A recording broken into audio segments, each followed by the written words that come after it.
ऊंट और सियार। बहुत पुरानी बात है। एक गांव में एक ऊंट रहता था। ऊंट बहुत ही सीधा साधा था। उसी गांव के बाहर एक चतुर धूर्त सियार रहता था। ये गांव नदी किनारे बसा हुआ था। नदी बहुत गहरी और चौड़ी थी। कोई भी उसे पार नहीं कर सकता था। नदी के उस पार किसानों ने खरबूजों की खेती कर रखी थी।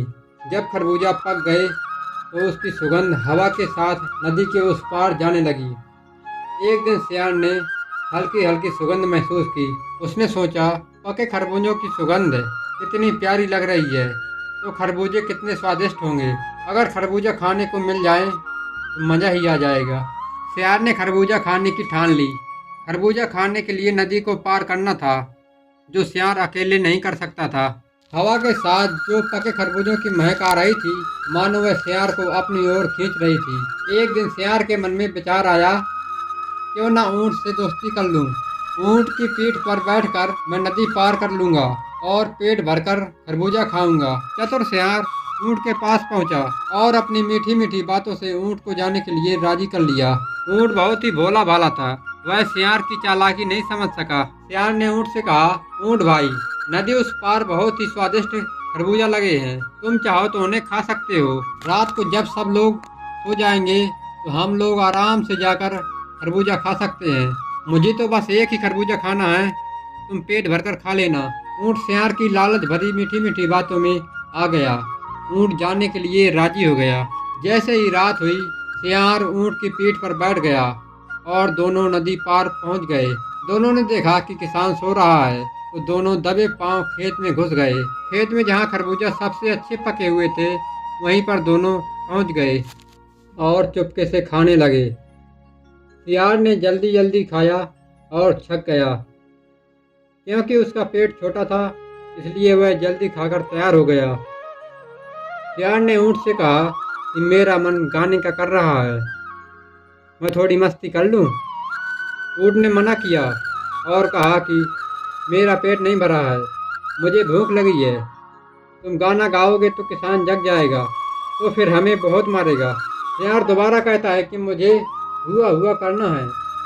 ऊंट बहुत समझाता है, लेकिन सियार नहीं मानता और वह हुआ हुआ करने लगता है। सियार की आवाज़ सुनकर खेत का किसान जग जाता है।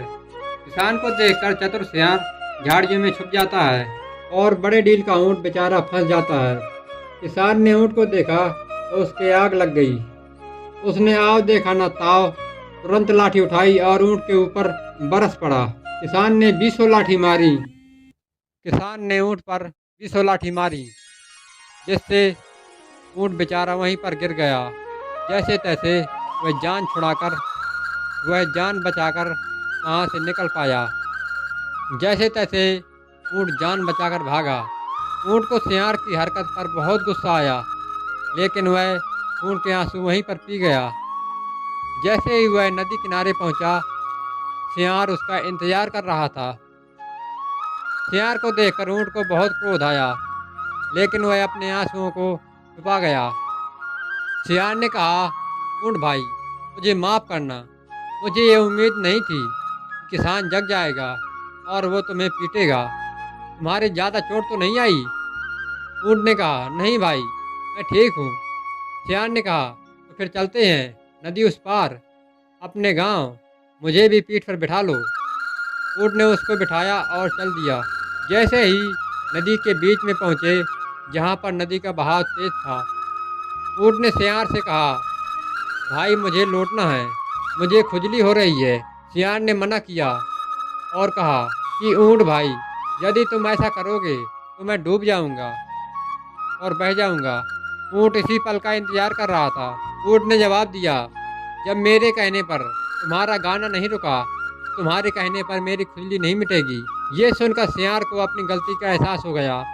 वह गिड़गिड़ाने लगा और विनती करने लगा, लेकिन ऊंट ने मना कर दिया। नदी के बीच धार में ऊंट लौट गया, जिसके कारण सियार बह गया और वह डूबकर मर गया। ठीक है, इस कहानी से हमें यह सीख मिलती है इस कहानी से हमें यह सीख मिलती है कि जैसा करोगे वैसा भरोगे। जिस प्रकार सियार अपनी करनी के कारण मारा गया, दोस्ती को ईमानदारी से निभाना चाहिए। धन्यवाद। यदि आपको हमारी कहानी पसंद आई हो तो हमारी वीडियो को लाइक करो, चैनल को सब्सक्राइब करो। Thank you.